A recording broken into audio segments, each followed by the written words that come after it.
Ayan, hi guys, ito po yung tamang pagluto. I did not show it. Nakaakyat na dito, binaba niya. Ganito po yung tamang pagluto ng kohol. Ito po yung escargot, kung tawagin, napaka-special po nila. Tinawalan sila talaga. Support siya sa video ko, guys. Ayan, ito yung binibenta, export sa France. Dito sila kumukuha sa Cyprus.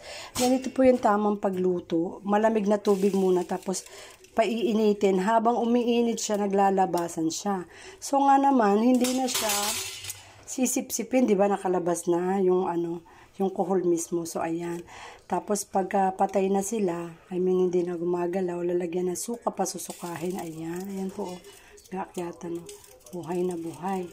Sarap. Tapos, sasaw-saw sa olive oil with lemon or basilico. Ay, ano yan? Balsamico. Ayan, oh. Ayan, sumusuka na. Ganyan po ang tamang pagluto daw. Ayan.